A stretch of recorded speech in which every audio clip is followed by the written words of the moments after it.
Friends, welcome to Rajahmundry home recipes. ఈరోజు మన వీడియోలో సంక్రాంతి స్పెషల్గా మినపజంతికలు చేసుకుందామా?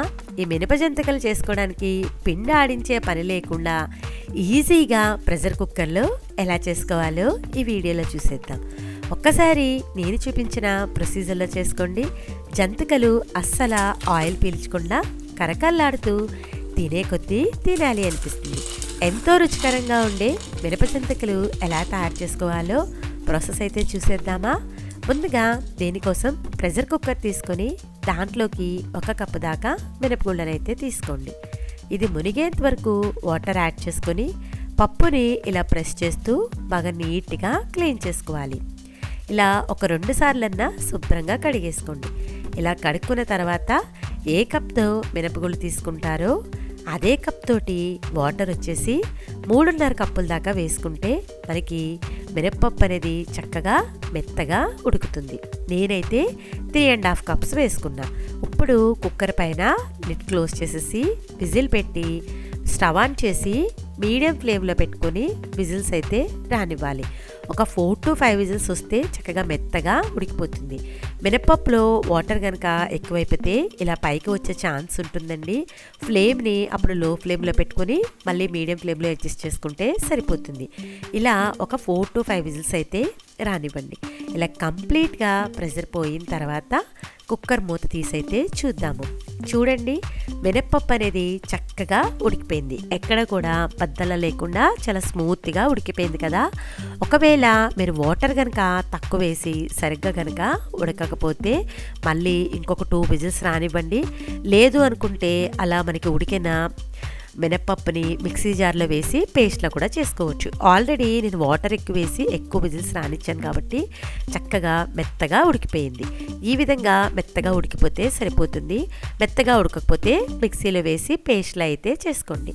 ఇప్పుడు ప్రాసెస్ అయితే చూద్దాం. ఏ కప్తో అయితే మినపగుళ్ళు తీసుకున్నారో అదే కప్ తోటి బియ్యం పిండి వచ్చి 3 కప్పుల దాకా తీసుకుంటున్నా. నేనైతే ఇక్కడ పొడి పిండినే తీసుకుంటున్నానండి. ఈ జంతికలు మీరు ఎప్పుడు కావాలంటే అప్పుడు చేసుకోవచ్చు. చక్కగా చాలా రోజుల దాకా నిల్వ కూడా ఉంటాయి. 3 కప్పులకి మనం ఆల్రెడీ ఉడికించుకున్న మినపప్పు పేస్ట్ని కూడా యాడ్ చేసేసుకోవాలి. ఈ విధంగా వేసుకున్న తర్వాత ఇప్పుడు మనం స్పైసెస్ అన్నీ కూడా యాడ్ చేద్దాం. టేస్ట్కి సరిపడా సాల్ట్, అలానే రెడ్ చిల్లీ పౌడర్ వేసుకోండి. జంతికలకి ఎప్పుడైనా కూడా పచ్చికారం అయితే కనుక రుచిగా ఉంటుంది. ఒకవేళ లేకపోతే నార్మల్ కారం అయినా కూడా వేసుకోవచ్చు. అలానే కొద్దిగా వామును కూడా యాడ్ చేసుకోండి. కొంచెం కమ్మగా ఉండడానికి నువ్వులను కూడా వేస్తున్నాను. ఇలా నువ్వులు వేయడం వల్ల జంతికలు తినేటప్పుడు ఆ నువ్వుపప్పు తగులుతూ చాలా రుచిగా ఉంటాయి. దీంట్లో వాటర్ యాడ్ చేయకుండా ఆ పిండితోటే వరిపిండి అంతా కూడా బాగా కలిసేలాగా కలిపేసుకోండి.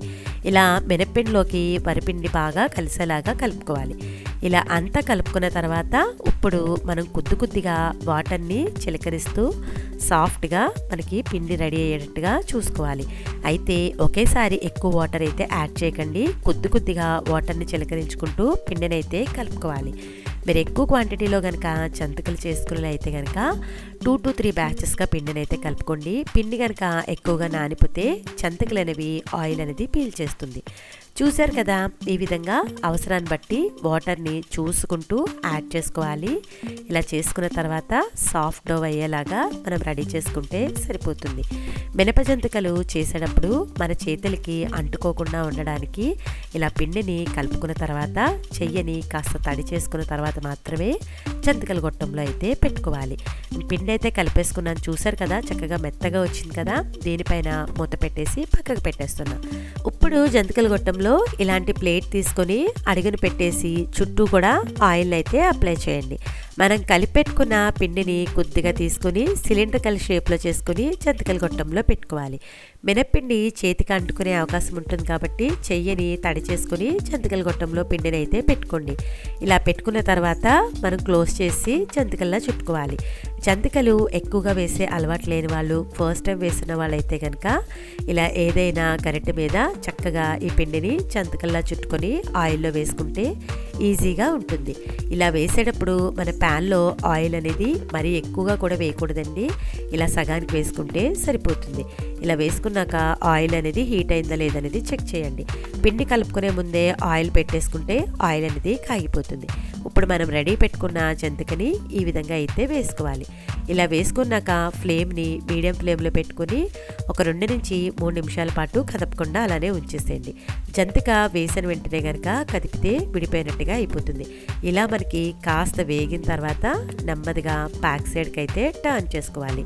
ఇలా 2 సైడ్స్ కూడా గోల్డెన్ కలర్ వచ్చే వరకు మంటను మీడియం ఫ్లేమ్లో పెట్టుకుని కలుపుతా ఫ్రై చేసుకోవాలి. మనకి ఆయిల్ ఫ్లోటింగ్ తగ్గిపోతే కనుక జంతిక అనేది వేగిపోయినట్టు. చూడండి, చక్కగా ఒకవైపు అయితే వేగింది కదా, బ్యాక్ సైడ్ కూడా టర్న్ చేసుకుంటున్నా. ఇలా 2 సైడ్స్ కూడా మంచిగా గోల్డెన్ కలర్ వచ్చే వరకు ఫ్రై చేసుకోవాలి. మినప జంతికలు కదండి, మరి రెడ్ కలర్లో అయితే రావు, ఈ కలర్లోనే వస్తాయి. ఇప్పుడు మన ప్లేట్లోకి అయితే తీసేసుకుందాం. ఒకవేళ మీకు జంతికలు ఎక్కువగా వేసే అలవాటు ఉంటే కనుక ఈ మెథడ్లో కూడా వేసేసుకోవచ్చు.